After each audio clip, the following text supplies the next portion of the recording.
And this time it's goodbye to Andorra as the riders now move on back onto Spanish soil, where they'll stay for the best part of the 2 weeks now that remain of this year's Vuelta España. Today is supposedly a day for the sprinters, and as we look at the route here back into Spain, it's fairly flat, and our first time finish in Sabadell, although we have made a start there. 1 kilometre to go. The sprinters are not going to latch on. They've been beaten today by breakaways. A most unusual way this. Lombardi has opened up the sprint here and he's trying now to wrap it up. We've got, I think it's Pradera in second place, but it might be Vicioso, judging by the cramped style of the rider. But in any case, the sprinters are still coming, and there's still a lead out going on behind for Alessandro Petacchi. It's going to be a desperate finish here as this small group of riders goes round the bend, with Hincapie tagged onto the tail there of Sergei Ivanov as they come into the straight now. Can George get out of that pack somehow and do something? Perez is trying to make the move now. It looks like Angel Vicioso going to the line. Can Once do anything wrong? Maybe they can, because the line's a bit further away.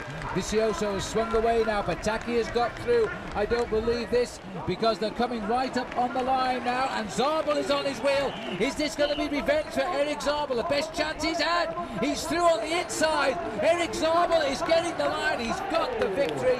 That was superb. And Erik, well, if you're going to make a comeback, that's the way to do it. He's a fabulous win. Great bike rider. He's always consistent, and I think we said about 30 kilometers to go. If he was going to win this bike race, he would wait for the lead out to come from Alessandro Petacchi and wait to see if Petacchi could make the error. That was such a confusing sprint for all of the sprinters, catching a breakaway group like that inside of 500 meters to go.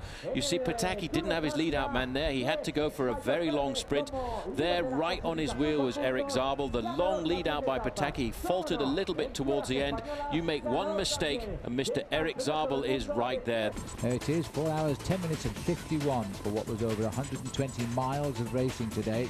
Petacchi just behind him. They gave Guidi the same time, and Freddy Rodriguez.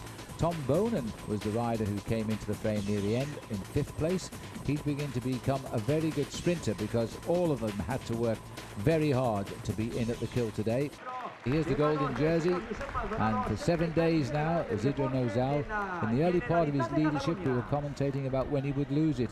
We're not going to fall into that trap again, I can assure you, because this man has shown all the strength of a true champion when he's been put under the hammer.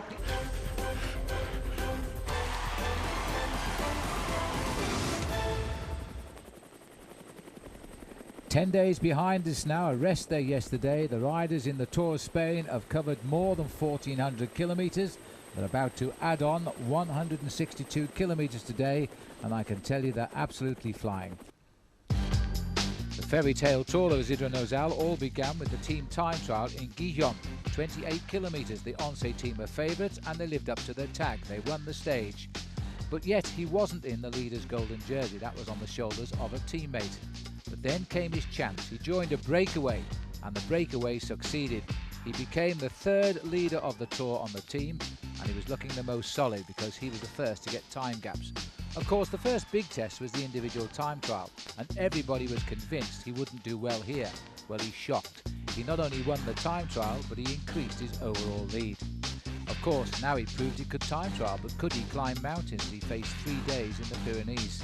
Well, the answer was yes, he could. He also learned the art of suffering, but they couldn't get rid of him. He had to take over, even though he appeared to always be working for González de Galdeano. At the summit, he'd suffered, but he was still in the golden jersey. Then came the long climb to the mountaintop finish in Andorra. Roberto Heras attacked him, and so did the others. He marshalled every move while they crashed down behind him. At the top, he had increased his lead again over his principal rivals. This man has showed now, after 7 days in the golden jersey, he's ready to take it all the way to Madrid. And so he resumes now in that golden leader's jersey with a lead of 1:48. Manuel Beltran is 3rd. Dario Frigo, still a bit of a dark horse, I think, riding there in 4th place. Roberto Heras completing the top 5, giving US Postal 2 men in the top 5, but they're not sure how to handle the situation yet. Further down, a pre-race favourite Mancebo is in 6th place. Valverde, Rasmussen have both won stages, while Aitor González is beginning to look a changed man these last few days as the defending champion, and Unai Osa completes the top 10 overall. Well, today's the day, and they are absolutely flying. They're over half an hour ahead of schedule, and this is the route they are taking. We're heading away from UTL to Cuenca, which is a pretty familiar route for riders in the Tour of Spain the past few years. It's 162 kilometers. Watch out for that little cobble climb at the end, the Alto del Castillo, the climb up the side of the castle there. 1,120 meters is where we reach. It might stop Petacchi winning. 168 of the 188 riders are still in, 30 gone. 2 have gone today, and 8 of the teams are still intact. The first surprise was Igor Astaloa not signing on at the start, bringing Seiko down to only 3 men. Jose Gomez, he's the second retirement on La Barca dos CAF's back team, so they've lost 2 men now as well. So as we look now at these riders here trying to bridge the gap, terrific work being done by Telecom in the service of their leader. They've still got to sort out these 2 who are flying down this hill, Bob, leaving some skin on the barriers almost there. Absolutely. Echevarria he's taking every chance possible, using the whole road all the way to the barrier there. Santos Gonzalez did well to stay on his wheel going through that corner. They're just right in front of the Telecom team. When you have a rider of the quality of Erik Zabel on your team, you can do incredible things as a domestique on the front of the peloton. You can close gaps before the finish line. You know that your man stands a great chance to win 2 kilometers to go. Well, they're taking all kinds of risks to stay off the front, but they're also taking big risks in the main field right now because Team Telecom don't have the full locomotive on the front here right now. But as Bob says, even the one man left on the front there in the pink jersey for Telecom, he will be just pulling himself inside out to try and grab those riders in front. You can see them now. It's down to about 45 meters. Oh, and this is a dodgy little corner, and most of the front end of the main field have got round there safely. But the man from Telecom, I think he's just popped and he's sliding down. He's going to look to see the position of Erik Zabel. Zabel may well find this a very complicated sprint. Echevarria's got about 20 meters advantage there over Santos Gonzalez, and the main field is not really very far behind. Desperate, looking for the red flag. Have they timed the catch to their absolute perfection yet again, the Prof Peloton? Because Echevarria is now so excited he's even left Santos Gonzalez, who refuses to be left. He's fighting his way back, Bob. He needs that wheel if he's going to have a chance to win this bike race. Santos Gonzalez needs to drop him because he's a time trialist. He's not a sprinter. Echevarria needs to get on that wheel, and they need to work together. 1 kilometer to go. This is a dogfight. Let's see where the peloton is. They're going to come into view in just a moment.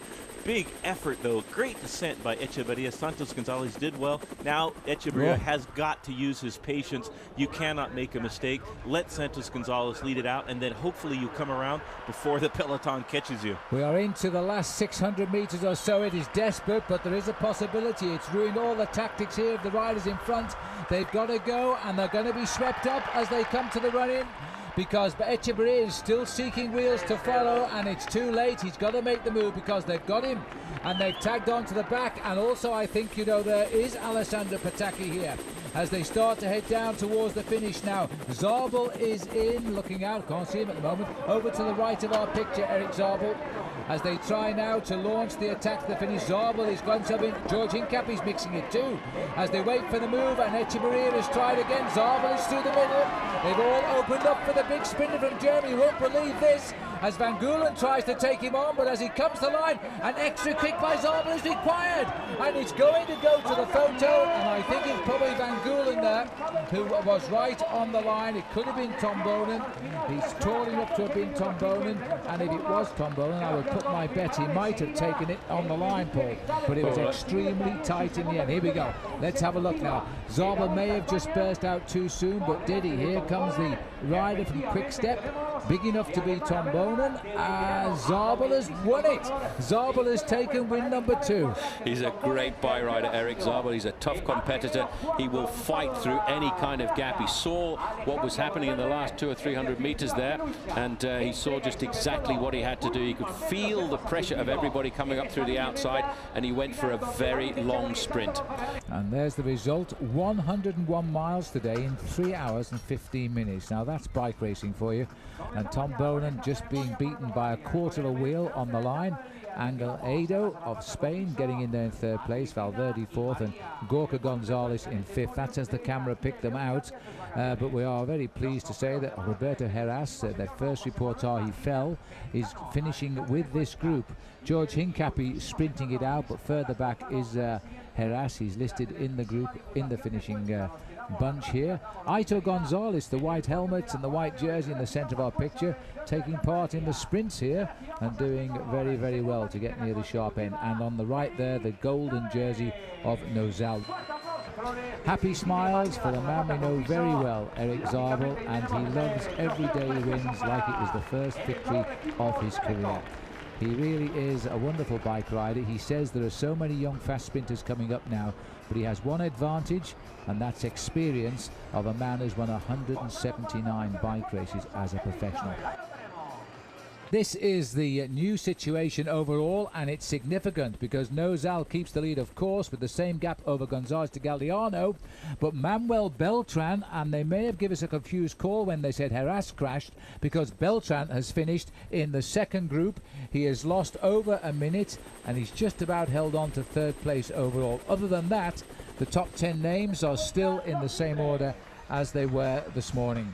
There we now have Nozal taking what is his 8th golden jersey of this year's race, and he doesn't make any mistakes, Bob, and he lets the others make the errors. Absolutely flawless Vuelta so far for this man, Isidro Nozal, proving to be a big star for the future of cycling, getting his another golden jersey, and he's starting to look a lot more comfortable in that. I have to say, he's enjoying himself on the podiums now. He knows exactly which trophies to reach for and where to hold them up, and he's doing a great job. Unbelievable.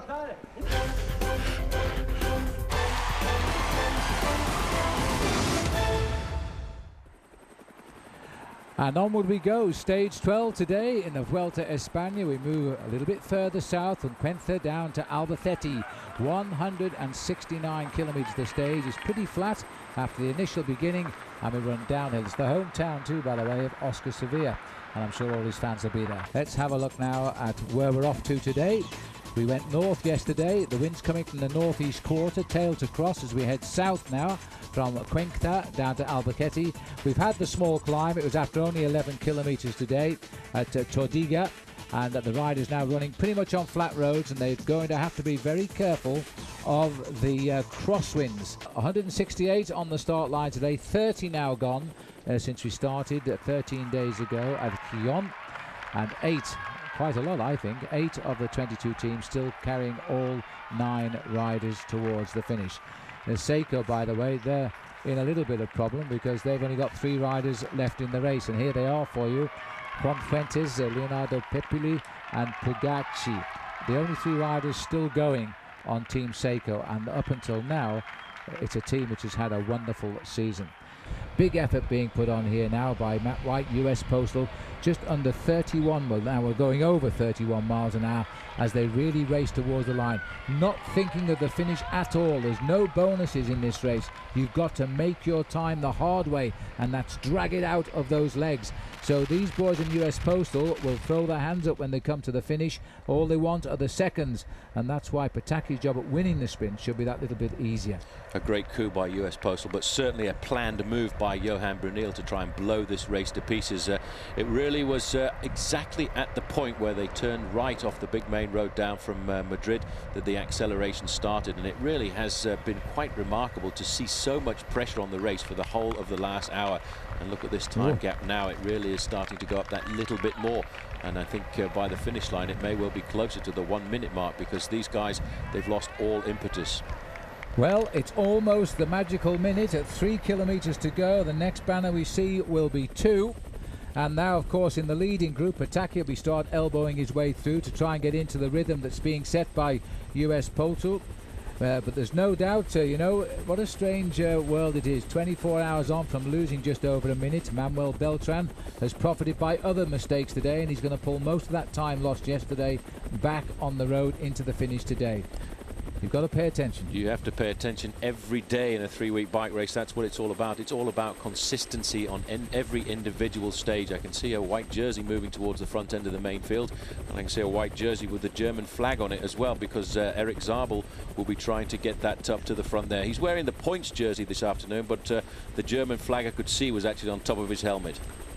Well, as the riders are coming up towards what will be the last kilometre here now, they'll start to think more of the sprint, while US Postal will try to keep the pressure on. It's seconds which could turn this race around. They need to give Roberto Heras in particular the best possible launch pad into the mountains later on, because they know that tomorrow he may struggle a little bit. 1 kilometre to go, a right-hand bend here now, and that puts him in the last 900 metres as they line up for the finish. Well, it was Hincapie there doing that last turn into the last kilometre, but now they're starting to get themselves organised on the front end of the main field. There's a move coming across here from Euskaltel-Euskadi. Well, that's Santos Gonzalez, I think, trying to lead out Giovanni Lombardi there on his wheel, but we didn't even see him in the breakaway. But as Euskaltel has made a long shot at the line here, Petacchi is also moving into the play, and Fabrizio Guidi looks as though he's trying to get in as well. Now into second wheel here for Fabrizio Guidi, and now he's putting himself in a perfect position for the launch pad. Here comes Fred Rodriguez, trying to get an early kick and an early advantage. Going to be a desperate finish. Fred Rodriguez for the USA has dropped back into the pack here now. Petacchi coming, being challenged by Zabel, the two big sprinters. Zabel, is he going to do it 3? I think he might. As he hits the line, it's going to go to the photo. I think Petacchi got it. He thinks so too. It's 3 wins for Petacchi, and again Zabel has to take second fiddle to the big sprinter from Italy. What a finish. Now they're in, the clock is counting. Aitor Gonzalez bringing them home for a desperate finish, followed now on the wheel there by Valverde. The losers of a little bit of time today, which could make the difference as this race goes into its final week.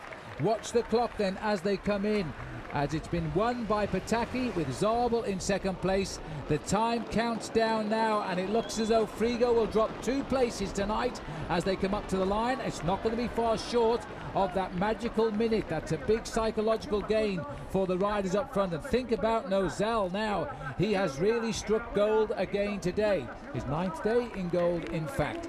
As he come up to the line now, I think it is going to be all of 1 minute. It's about 1:03 for Beltran, losing that yesterday, and it's going to be about the same as they come up to the line. Tom Bonan cleaning up here for best of the rest, but it's the time that matters in the end. 1:08. Wow, that is quite a big loss. But it's a huge loss, and it was all taken in the last 3 or 4 kilometres, because for an awful long time we were hovering at half a minute to 40 seconds. Then all of a sudden, once the elastic snapped, it really did snap. And it really is funny how the world goes upside down in a bike race like this, because yesterday Manuel Beltran found himself losing 1 minute and 2 seconds, and today he wins back 1:08. And this man, all he had to do was just sit back and enjoy the ride. A little bit upset maybe by the sliding down the overall classification of his 2 teammates, Aitor Gonzalez and Dario Frigo. But for him, it's all about winning. And he was pushed pretty closely to the line there by Erik Zabel. And I have a feeling that Mr. Zabel might get himself another win before the end of this Vuelta. There are the gaps now. And if you're not less than 4 minutes behind, then you're off the top 5 leaderboard. Beltran stays at 3:03, Heras at 3:05, Mancebo up as well to 3:40. He's come out of the top 10 and moving up very nicely. Further back, Rasmussen is now up at 4:04. Dario Frigo down to 4:13, and now Valverde has gone back to 5:05. Aitor Gonzalez there at 5:08.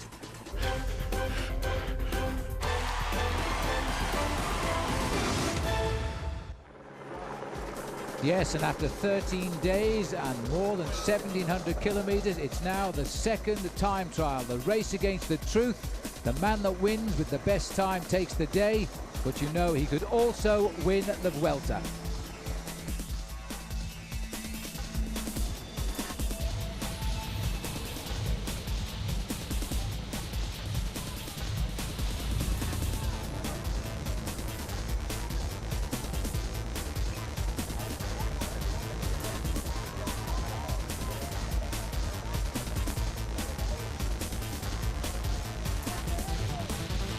Yes, after over 53 kilometres, this is one of the longest time trials in the history of the Tour of Spain. We stay in and around the city of Albacete today.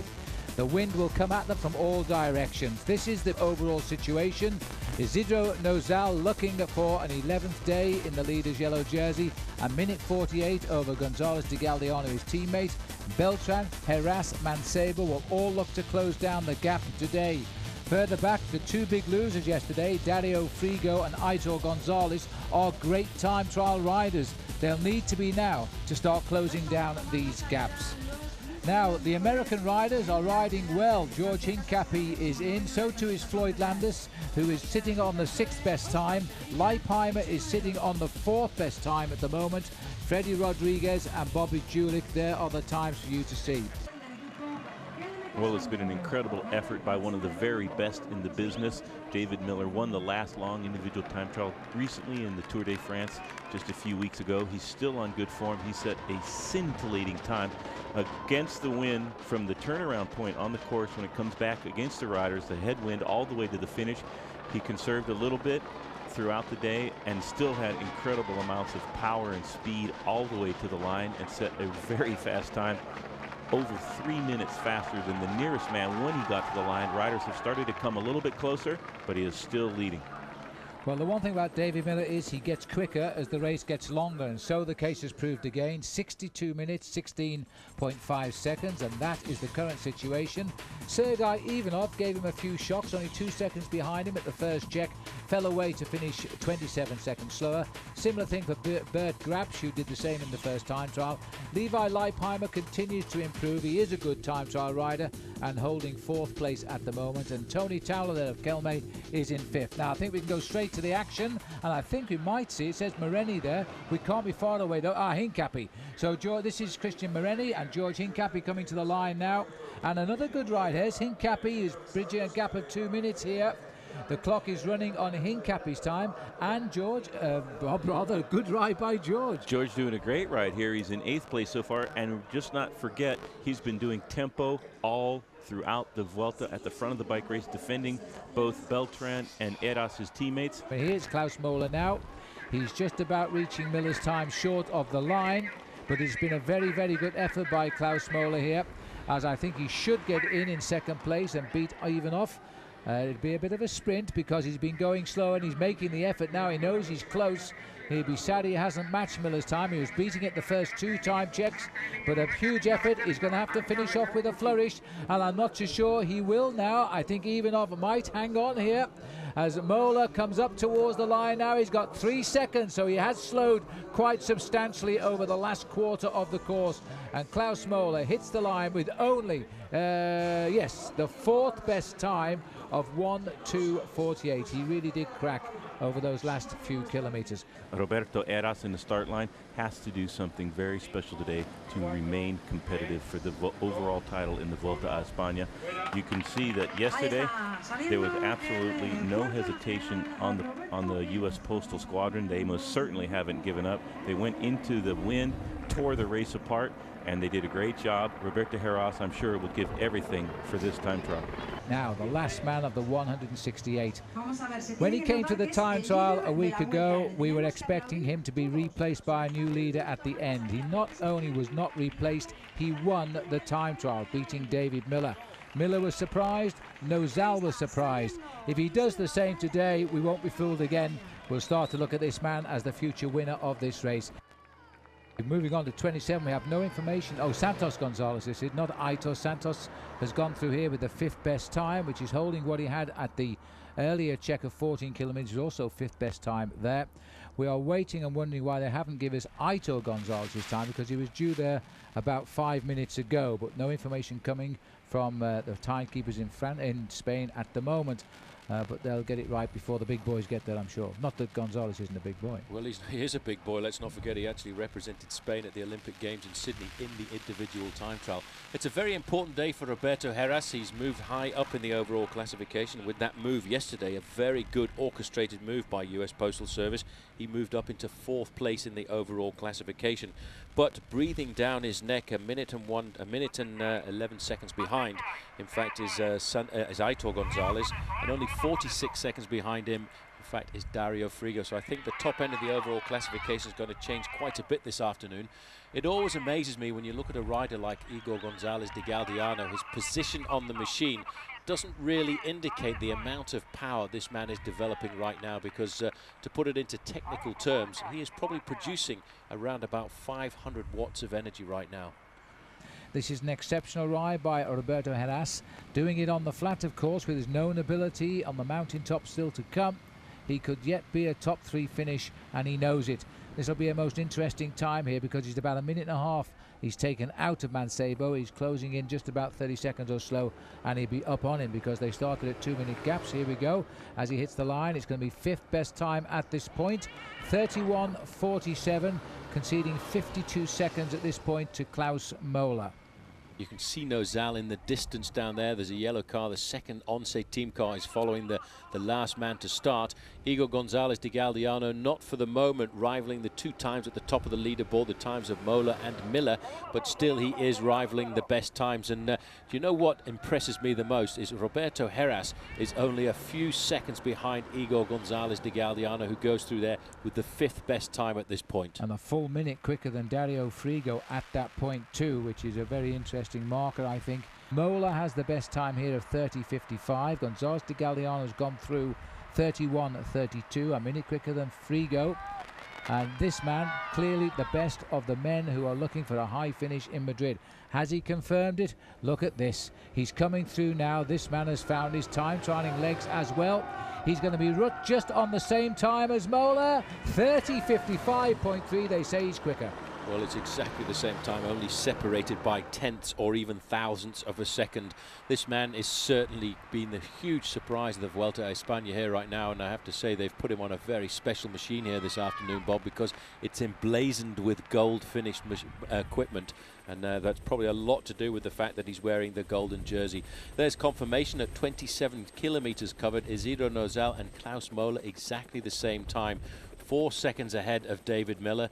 Bert Grabsch in 4th position there, 9 seconds in arrears, and Sergei Ivanov down there in 5th place. But this is turning out to be rather a splendid individual time trial, and I'm very impressed with Roberto Heras there, Phil, in 7th place. 5th at all of the checks. I think he's going to confirm 5th place on the line for the former champion of the time trial of Spain, that is. And here he comes, Santos Gonzalez, producing a nice kick, and nice to see him in the race, because this is the team that may not have been here if Cipollini decided not to ride in the team, so be it just for the team time trial. 5th place at the moment, 1-4 there for him, back out on the course.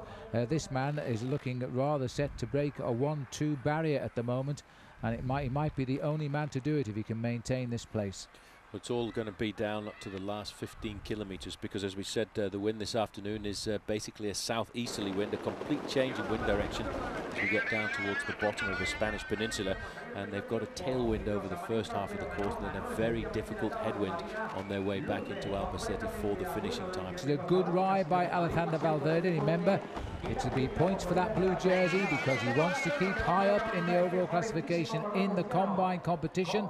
And he looks as though he might just about better the top 10 here if he can hold his sprint to the line. He's going to drop behind Floyd Landis. He's got to get inside Alberto Martinez. He might just about do that. He's good. And 9th place finish for the moment for Valverde, 1:4.47. Good solid ride. And Dario Frigo, one or two of us tipped this man to win yesterday. It looks as though he's let us all down, because he too has suffered after that long chase in the crosswinds yesterday when he lost more than a minute. And he's losing the Tour of Spain here right now, I think, because he's just about going to creep into the top 35 riders as he comes up to the line. So the man who really should have been in the top 6 at this stage of the day is just about coming in with a 1 hour 6 minute ride, puts him in 32nd place, and he'll go further down than that. I'll tell you what, that's completely blown away my predictions, Phil, as Francisco Mancebo comes up to the line right now. Pretty reasonable time by him as well, and right on his tail just round the corner there, I caught a glimpse of Roberto Heras. My predictions for the day were Dario Frigo and, of course, Aitor Gonzalez, and they certainly have let the side down this afternoon. But there, further down the road, is Roberto Heras, for me, riding the time trial of his career, Bob. Absolutely. This is the time trial of Roberto Heras' life. He's just down on the finishing straightaway as Mancebo comes to the line. Decent time for Mancebo, 48.8 kilometer average. That is pretty darn fast on a day that's so windy. You can see down the course a little bit, Roberto Heras doing his final sprint for the line. He's still in 5th place. That's a great ride by the pure climber from the Postal team. Comes in, clipping the barriers there. He's very, very pleased, I would suspect, with that ride. 50.1 kilometers now, nearly 32 miles an hour. Concedes a minute 32 to David Miller, but that's not his target. It'll be slightly more than that when this rider gets in, though, because the indications are now he's a minute and 5 seconds ahead of Gonzalez de Galdeano, and he can't have much more than about 3 minutes to go. So Beltran heading up towards the line, and it won't be too far back, I don't think, before we see Gonzalez de Galdeano, because I reckon he's on a 1 hour 3 minute ride, and Beltran coming in at 1:04. Then Gonzalez de Galdeano can't be that far behind. Well, these two riders from US Postal were separated by 25 seconds, and it's still, this ride by Beltran keeps them in a very good tactical situation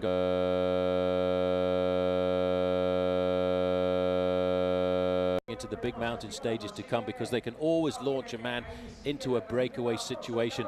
That's a good ride by Beltran as he comes up to the line and stops the clock for the 9th best time, an hour and 4 minutes 39 seconds. But right in the home straight now, he's closed right in on him. Igor Gonzalez de Galdeano is now heading up to the line. He might just be a short 1 hour 3 minute ride. He will be all of that now as he comes in, and the man who's going to really set that clock on fire is still to finish now, because he's about a minute, less than a minute behind his team captain as Gonzalez de Galdeano comes home. He's hanging on here, a 5th place finish at the moment. It just shows you the quality of Heras' ride, because we expect a good ride from Galdeano. He gets the better of Roberto Heras, but only just. He looks over his shoulder, perhaps not at the clock, perhaps to see where Isidro Nozal is, where he's about 40 seconds behind him. And here he comes. He could be the only man today to get inside that 1:02 barrier. It'll be a tough call, but it'll be right on the top of the minute. And there's no doubt now that Nozal has won his 2nd time trial, and surely now has really laid the foundation for his final victory in Madrid a week on Sunday. At last now, when he's been riding in the partnership of his team captain, surely now Nozal is going to believe in himself. He might just yet beat that 1:02 ride. No, he won't. He'll go just outside, but one thing's for sure, he's won his 2nd time trial. 1:02.03. Now surely, Bob, he's going to go on and win this tour. That's an unbelievable ride by Isidro Nozal. You could just see it in his pedaling motion, so smooth, so powerful. Now the melee at the finish line, he is wounded in the final kilometers. He went flat out into a big headwind. That's a great ride by Nozal, and let's see if he can keep on doing the efforts that are steady in the mountains to get all the way to Madrid in that golden jersey. When it was stage 6 and we were at Zaragoza, we said then that we didn't expect this man to be still the leader. He won the time trial there on the 6th day of the tour. Now here we are, stage 13. He's won the time trial again, and he's very much the leader of the tour now, and is convincing us all that he's going to carry this jersey all of the way to Madrid. He's still got some tough days ahead of him. He's got the mountain top finishes, the mountain time trial, hang on in the crosswinds, which he's had no difficulty in doing. And he doesn't ever speak about himself as being the leader of the team, never mind the leader of the tour. But surely now Manolo Sainz is going to have to say, right, you've earned your stars, now we're all going to help you win this race.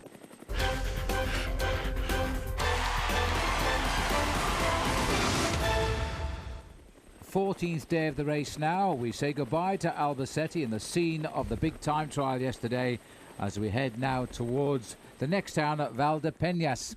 Aitor Gonzalez has decided, according to Day, he's never felt at home this year in any major stage race, and just like in the Tour de France, he is out. And there's only one previous winner left in the Tour now, Roberto Heras. Heras enjoyed his time trial yesterday, coming into 3rd place in the overall behind Isidro Nozal, who in turn won that and is 3:03 ahead of Gonzalez de Galdeano, his team captain. Beltran slipped a little to 4th, and Francisco Mancebo very consistent there in 5th place. Bit further down, Valverde still very much in the show. Luis Perez getting what could be his finest ever finish. He's now 8th in the race. Frigo dropped away from the leaderboard a couple of days ago and did nothing to regain it yesterday. And Unai Osa in 10th. Of the American riders, it's George Hincapie flying high amongst the top 5 Americans in the race, the only 5 Americans in the race. Floyd Landis had a very good ride yesterday and he's now 58th. Levi Leipheimer, also a great ride yesterday. He's up there to 85th. With Julian Rodriguez, the other 2 riders on the result standing there.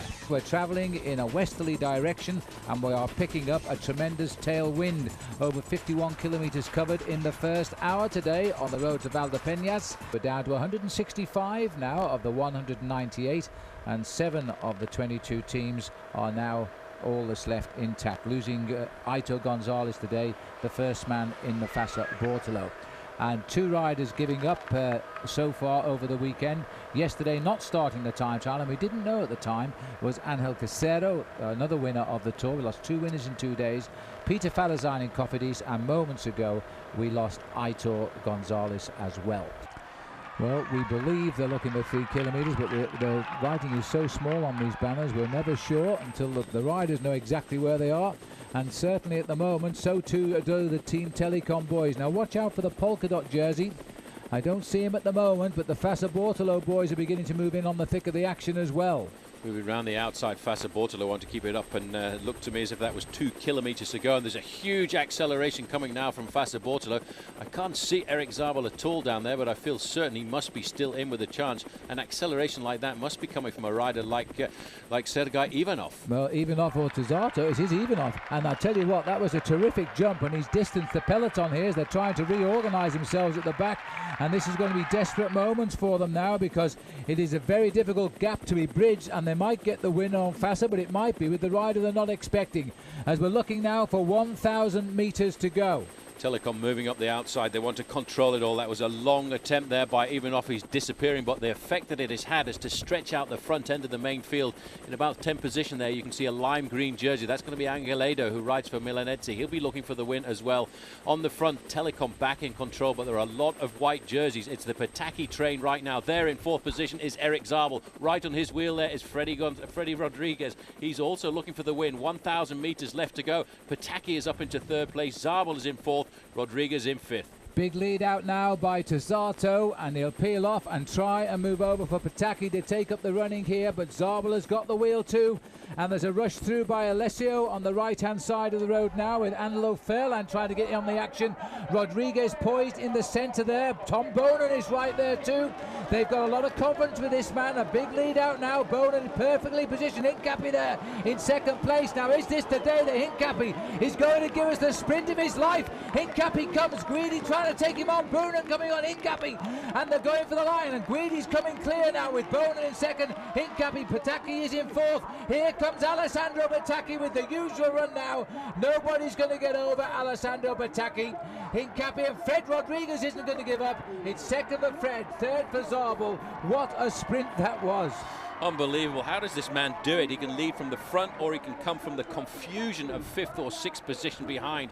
For a few moments I thought he'd completely blown it. You couldn't see him, then all of a sudden the white jersey with the blue stripe across appears on the front end of the main field. Tom Boonen panicked a little bit, inexperienced, starting his sprint a long way out there, but there's nothing you can say, there's nothing more you can say about Alessandro Petacchi. There has been a split in the main field, and I would think that all of the main leaders are in the front end of the peloton. But once again, Alessandro Petacchi does it. Win number 25 this year, and this is a remarkable season for this man, which he's going to put down in his record books.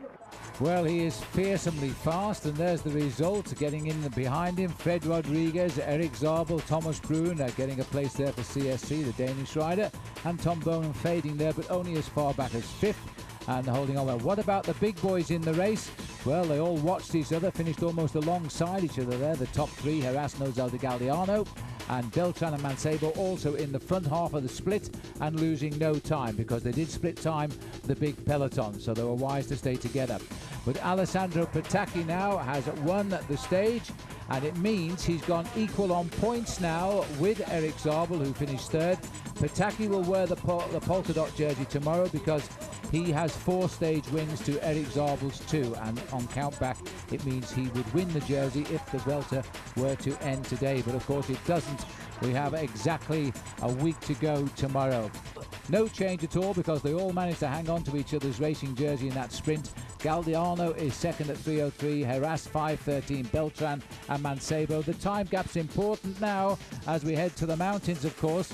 Valverde is still there too, Rasmussen. No change whatsoever in the overall classification. All of the leaders paying big attention in that finish. This man reaches higher to the sky every time he pulls on a leader's jersey. And another golden jersey for him now. And tomorrow, of course, another big test. I must say, the gentleman on the right must be a pop star. He's so well dressed. But he's giving a yellow jersey, a golden jersey, there to Nozal, who is looking more relaxed as these days go on.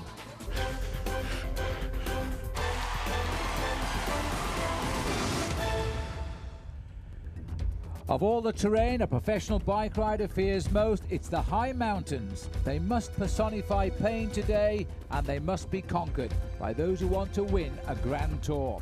Isidro Nozal conquered the Pyrenees. Now, can he beat the fear climb of La Padera? One thing is for sure, all will feel pain on this day.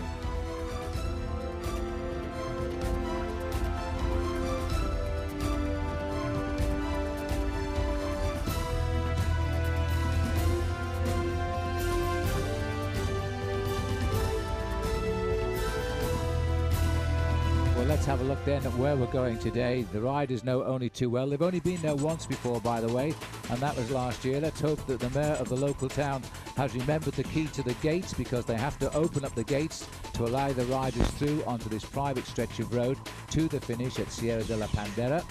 And as you can see, no challenges along the way. The riders again travelling fast, more than 80 kilometres already done in the day's opening 2 hours of riding.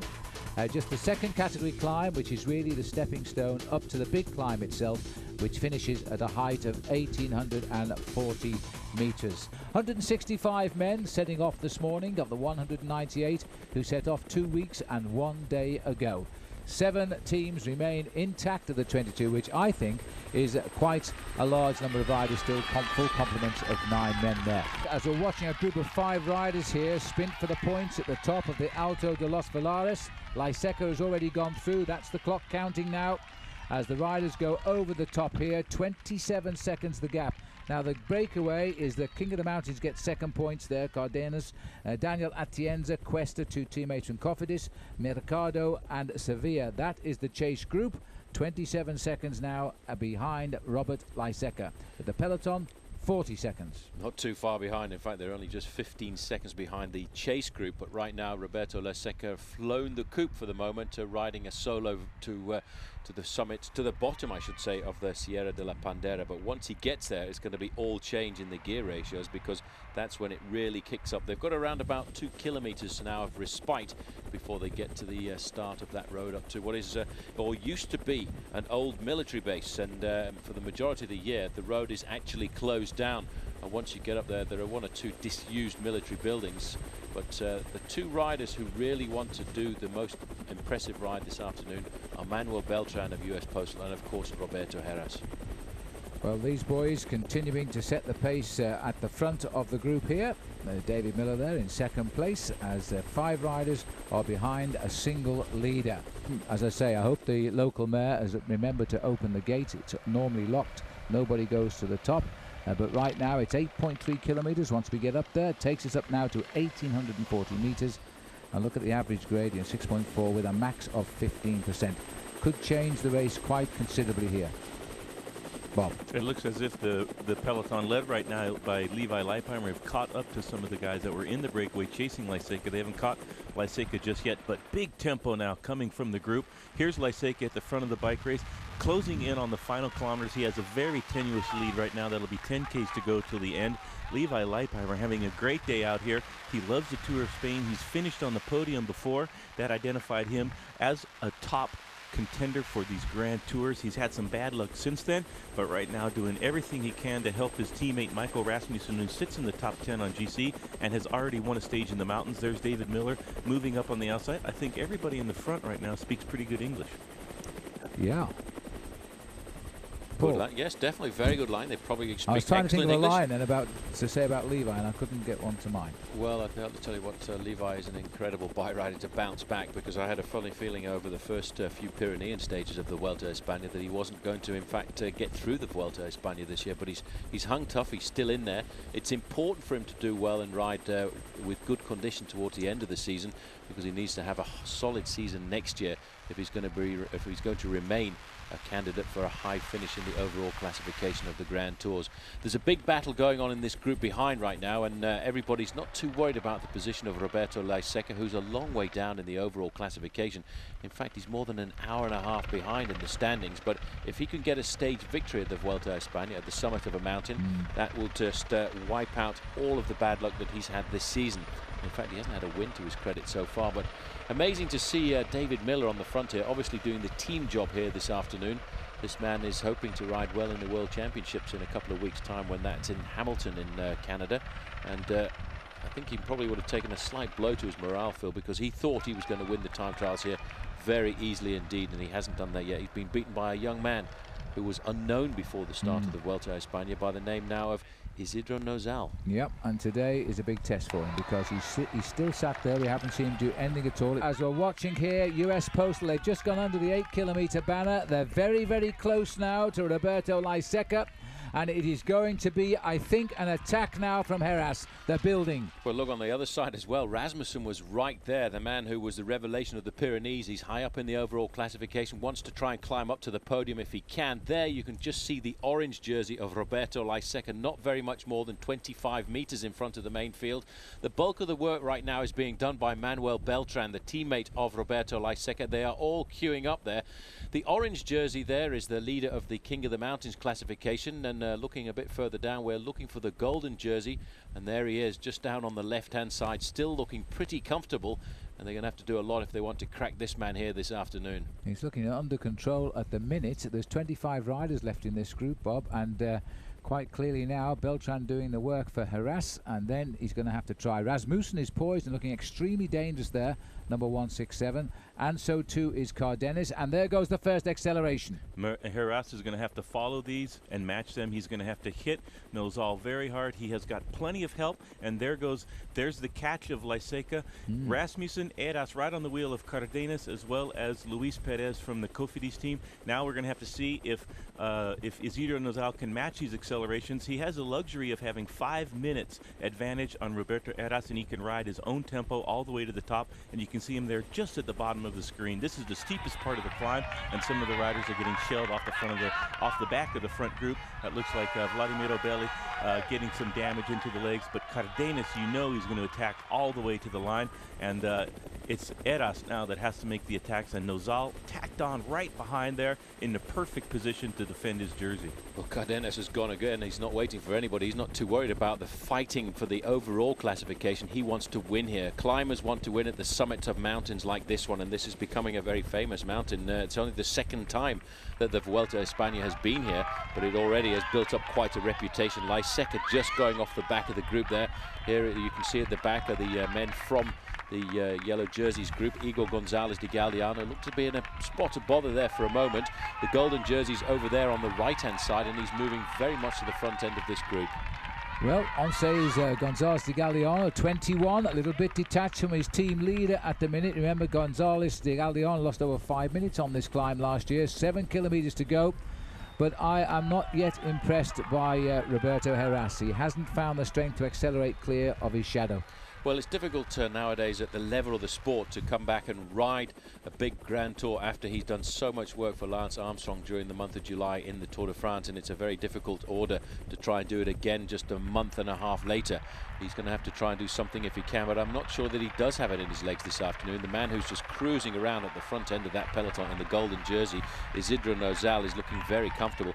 He doesn't even actually have to stay with Roberto Heras. He can just lose himself a certain amount of time, but not put himself into difficulty. This is Cuesta now having a go. Again, the pacemaking taken up behind by Manuel Beltran, immediately followed by his teammate Roberto Heras. The other revelation to me in this tour, Bob, has got to be Rasmussen, because he's all over the place. Yes, absolutely. Michael Rasmussen closely marking the best men in the GC classification and who have been climbing so well throughout the Vuelta. Heras seems to be waiting there for the perfect moment, but Nozal has just covered everything perfectly. No panic at all throughout the Vuelta for Isidro Nozal. He was in the perfect position over the first climb of the day on the descent, and he's being cared for now by his teammates. He's right there. You can see the middle of the screen, right on the shoulder of Rasmussen, right on the wheel of his #1 rival, Roberto Heras. As Santos Gonzalez, last the Domina Vacanzi team, hanging on, still has a high position. Race referee trying to keep things a little bit orderly there, but he's going to lose control if he's not careful. There's too many motorbikes near the riders, especially with these fearsome accelerations by the climbers, and then the others come back. There's no one big icon that can crack this field, Bob. That's the thing. That's the difference between this and the Tour de France. Well, last year, if we recall Roberto Heras's performance on this climb, he went from just about the bottom where it was very steep with almost 8 kilometers to go and just continued throughout the climb to put time on his rivals. We're getting close to 5Ks to go, and he's still right in there with the current gold jersey of race leader, so doesn't seem to have the legs so far on this climb. He's going to have to do something very explosive in the last few kilometers. Beltran is still there, trying to weaken Nozal a little bit, but so far no cracks in the armor of Isidro Nozal. I think what's more impressive is what Phil just said, is that there's such a large group together in this field here. This looked like Del Olmo having a go right now. He's trying to keep himself high up in the overall classification. He really has been quite a surprise in this year's bike race, and he is taking advantage now of the marking of the men who are in the top 10 in the overall classification. Del Olmo 18th at the start of today's stage. Interesting little rider this. He's got a lot of power in his body when he comes to the uphills, and good acceleration from him. There'll be no reaction to chase him down in particular. There's the road above his head right now, as it looks like a Cofidis rider has gone well. I don't think it's Perez, but I don't think it's Cuesta either, so we'll have a look when we get down there. Might be Atienza again, but there you can see how the road twists. No, it is in fact Cuesta who's gone again. Now he's looking very cool on the climbs just now. Looking solid, chasing Del Olmo right now, both of them chasing Cardenas, who said he wanted to win a mountain stage when he came into the Vuelta, one of the great climbers of cycling today, and now he really wants to win the Pandera. It's probably his last best chance to win a stage. We have one more huge mountain, the Sierra Nevada, but this one is really the steep, pure climber's climb, and it looks like the Once still having fantastic control over the peloton, and Isidro Nozal in the golden jersey perfectly placed right there in the front of the first line in the front group. Well, if Roberto Heras wants to win the Vuelta a España for a second time, he really has to do something today, doesn't he, Bob? Because, yes, Sierra Nevada tomorrow or the day after tomorrow is a very difficult climb, but the gradient is the kind of gradient that will suit riders like Isidro Nozal. Roberto Heras, on his form and on his day, really can take advantage of the very steep climbs where a climber can accelerate, put in an unbelievable acceleration, but he doesn't seem to have it right now, and I wonder if, having done a brilliant time trial a couple of days ago, if that's actually hurt his body a bit. Well, just seeing how what the advantage is when you've got a strong team. These two riders on the front for Once are actually backing the pace off now to give Nozal as much respite as possible. This is not going the way of a rider like Roberto Heras. He's got to lift the pace because they're never going to beat this rider if they allow him time to recover on a climb like this. Well, I'm so surprised to see such a huge group still very much together, but this man doesn't worry about any of that. He's flown the coupe, he's on his own at the moment, and I think his advantages are still hovering at around about 30 seconds. Felix Cárdenas, a stage winner in the Tour de France, and in fact this year second overall in the Tour of Colombia, which is a very difficult stage race to ride, and it really is a race that his specialist climbers need to do well in. Beginning to look like a winner now, but at last Roberto Heras is about to test the yellow jersey. Well, he's gone out on the attack and he's seen the yellow jerseys having a spot to bother. This is Del Olmo. He was in between the two. The man who actually started the acceleration here was Michael Rasmussen, but he seems to have been blown away right now. This is the chaos at the top of one of these big mountains in the Tour of Spain. For the moment, Roberto Heras has put the yellow jersey into difficulty, but he's not really going to open the time gaps that he thought he would do. Those motorbikes really need to get out of the way right now because they're slightly falsifying the race. There's the yellow jersey. He's got to survive right now. He's just got to get himself into some kind of rhythm and just make sure he doesn't lose too much time.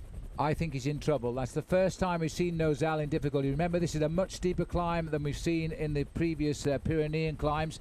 He is actually riding sensible, Bob. He knows he can limit his losses here. He's not going to lose the Tour today. Well, Heras opened up a big gap there, waited to the very steepest part of this climb, 4Ks to go. You can see that he's not panicked. He's still steady. He's got a solid rhythm going, but Heras is flying up the mountain right now. He caught Del Olmo like no problem at all. De Galdiano, they're further back down the mountain with Tricky Beltran. They're chasing with Luis Perez, but as we go further up the road, in a while we'll get to Roberto Heras, who's now put in a major acceleration. Only Mercado being able to match that from the front group. He blew away Rasmussen immediately, and we'll see what kind of damage that Heras can do, and if this man, Isidro Nozal, can limit the damage. Now, he seems to be riding a very good race, so he has 5 minutes in hand, and Heras is trying his best to put in as much time as possible from here on to the finish. This is where you need experience. This is where he needs a good man alongside him just to talk him through a crisis situation like this. It's not a major panic for him. He leads Roberto Heras by 5 minutes and 13 seconds. But what Roberto Heras could be doing today is moving himself up towards second place. He's only just outside of 2 minutes behind Igor Gonzalez de Galdiano. There's the man who led, and just behind you can see Roberto Heras coming through the crowds, and he's closing the gap down very rapidly to Felix Cárdenas, 14 seconds, but it's only 17 seconds back to Isidro Nozal, so he's still holding it fairly well. He's not going to concede a lot, and he's riding sensibly because he was actually beginning to pull away from Santos Gonzalez there. Here he is now. Gonzalez recovered a little bit to hook up again with Nozal. We've come to know this guy over the last 2 weeks, and we know he will not give up without an extreme fight. He's got into the art of suffering. He knows he's got time on his side, and he's not going to make a fool of himself by making a huge effort and then blowing up and losing maybe a minute. He's just riding very, very sensible. He knows that the odds are that Heras will only take 40 seconds at the most as he jumps away from Osa. He's now heading up towards the leader, and this could be a repeat victory for Roberto Heras on the top, but it's not going to be a huge time gap, I don't think. Well, I tell you what, the one thing you have to say about Roberto Heras, Bob, is he is an absolutely magical climber. He's not panicked at all. He's obviously not got the legs of great days here right now, but still he is proving once again he is one of the greatest climbers in the world. This is a very difficult climb as we go inside 3 kilometers to go right now. We're looking here at gradients of approaching 15%, and Heras now back in control in the mountains. Cardenas had 36 seconds lead with just 5 kilometers to go, and Roberto Heras wiped that out after his accelerations with I think it only took him about 800 meters to close a 36-second gap onto one of the best climbers in the world. So here's Alejandro Valverde a little bit further down. They've caught up to Unai, and Sevilla there, still with good legs, pacing his teammate Valverde. They're closing in on Cardenas, or trying to close in on Cardenas, and Roberto Heras is going away. Here's a couple of Domina Vacanze riders, and you can see that Once rider, we haven't seen De Galdiano for a while, and it looks like they're passing up the race leader, and Isidro Nozal now in some big trouble. Now the gap is widening up. It's 35 seconds right now.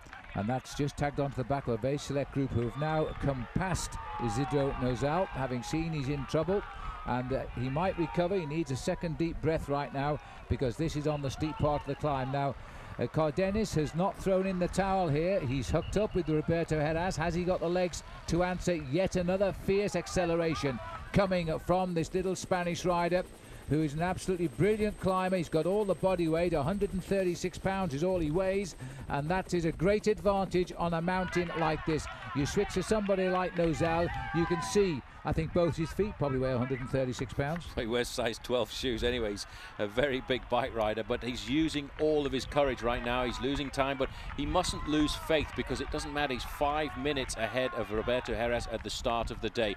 He's riding himself back in, and he's only actually got about 1.5 kilometers left of very difficult climb because it actually levels out and actually goes slightly downhill before the summit finish here. Marco Serrano there, the other Once rider, has seen the trouble that Nozal is in, caught back up to him, and now is trying to pace him back into that little group with Tricky Beltran. There's Valverde. In fact, he's closing in on Roberto Heras with Oscar Sevilla, so he's doing a brilliant ride. 23 years of age. Let's not forget, I think it was Phil that said earlier on he thought that Valverde was going to win at the top of this stage. I thought he was joking. Well, I was. Well, we're getting up to the dizzy heights of 1,800 meters above sea level right now. Here is Valverde.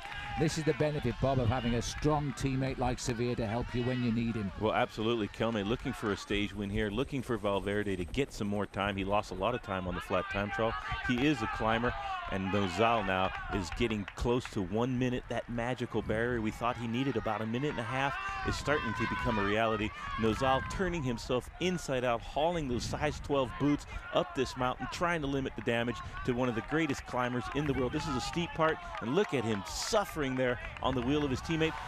On the other hand, you have Roberto Heras absolutely flying up the mountain, a real magician of the pedals in the dizzying heights of the mountains. Going up, each pedal stroke, Roberto Heras is getting another couple of tenths of a second. Got to go back to what Johan Brunel said. He felt that Roberto Heras could get himself about 1.5 minutes on a stage like this. Johan Brunel really seems to know his bike riders intimately, just the knowledge of exactly what they've got in their bodies and exactly what they've got in their legs at that moment in time. We're up to around about the 1 minute mark. It's going to bring Roberto Heras up to 4 minutes behind. It's still a huge deficit, but if you can do something like this again in a couple of days' time on the Sierra Nevada, this bike race is far from over. And the time trial to follow, of course, which is a mountain time trial this year. 11 kilometers uphill, that time trial on the day before the race finishes in Madrid. And look at that big gap now down the road there. You can't see anybody else coming round there. We're going further back, and one man who I've not seen for too long either is Igor Gonzalez de Galdeano. Yeah, he's in this group here, and he's the man, of course, that Heras now is aiming at, because he's looking at second place first of all, then he'll look at first.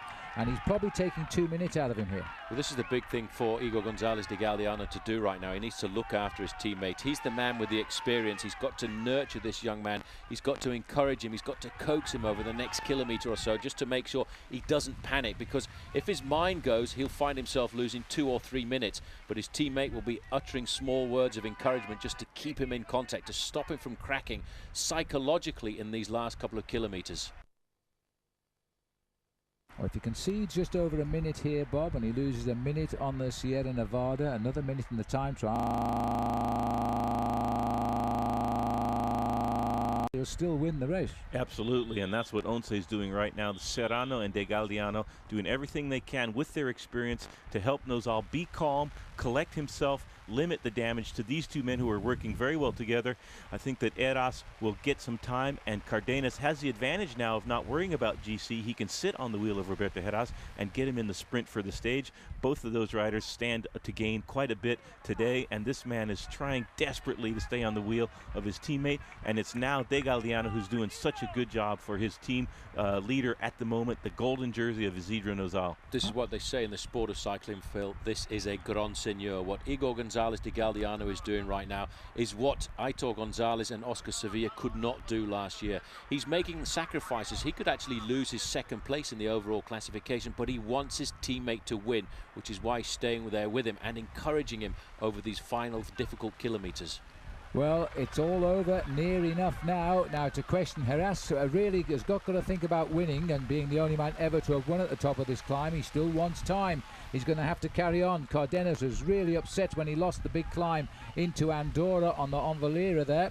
He'd like to make his name on this climb, and he'll sit here and try to jump Heras as they approach the line, while Roberto must race all of the way to the line and gain every second, because it could be crucial now. Back to Oscar Sevilla, doing relentless pacemaking here for Alejandro Valverde. Valverde also suffering a little bit, but gaining time as well over a lot of his rivals. Gonzalez Galdeano, I hadn't realised he was riding alongside the Golden Jersey until we just seen him down there, so he's not losing as much time as I thought, and it looks like at the end of the day, Paul, times will change. Valverde now has done and says thanks a lot, Oscar. He's going to go, or I'm not so sure he is actually. It hurts this climb. It's very deceptive. You think you've come to the flatter part of the course, and watch out for the experience of Oscar Sevilla, because he's been here, he's been to the Tour de France, he's been to this race on many occasions. I think there was a bit of youthful enthusiasm there, because Valverde thought he was going to leap across a 10-second gap to two of the greatest climbers in the world, and you don't do that quite that easily, especially when you're only 23 years of age. Well, this man who has become from the team domestique to the protected rider has now got two very famous Once riders nursing him up this climb. It's 1 kilometre to go for Heras and Cárdenas, but that'll be a lovely sign when the race leader gets to it. We'll have to see how much time he's lost. He's done a great job. He's been well cared for by his teammates, both Serrano and De Galliano, who, like you said, Paul, is in danger of losing even more time, for his second place is a lot more tenuous than Nozal's. But now finally we see Once throwing all of their resources at the man most capable of winning this Vuelta a España, Isidro Nozal. Well, they shouldn't. They should have done it a few days ago. They should have done it a week ago to look after this man, keep him protected, but maybe they weren't quite sure how he was going to perform. The two leaders now, the slight downhill, and it's going to be a very tricky finish. You can see Valverde there just in company still with Oscar Sevilla, the flatter partner. It kicks up just slightly up towards the finish line. It's going to be a very strange sprint finish, supposedly at the top of a mountain. Well, Karadeniz wants this, and he's going to try and get it now. Heras has moved him up into first place. I'm not sure that's a good idea, because Roberto is a real fighter. He's a real scrapper when it comes to a finish like this, and I think he still might have it in those legs. Felix Cárdenas has made a mistake, I think, going up into the lead, because here comes the rush right over the top now, and right behind him, coming with a flyer, is Alejandro Valverde. What a finish this is going to be. Could be a real shock here. I don't think Cárdenas knows yet as they hit this corner here, shoulder to shoulder. Well, I guess I was right at the end, because Valverde is going to take this from absolutely nowhere as he comes to the front. Now, Bob, he's pulled that one out of the blue. He did the same thing literally up in Andorra, and he's come through again. Heras had no idea where he had came from. He looked over his shoulder and he said, "Who is this?" It was Alejandro Valverde getting the stage, well helped by his teammate Oscar Sevilla. Now let's count back down the mountain and see when the group of Nozal comes in. Here's the second group on the road. Nozal is not in there. He's a little bit further back, but he does have two of his teammates, and look at them chasing now. There is the Nozal group flaming down the mountain to the finish. And it's going to kick up a little bit. Here's a Rasmussen group led by Tricky Beltran. So Beltran now, Santos Gonzalez going to have a little go there on the wheel of Michael Rasmussen, who was a star of one stage in the Pyrenees.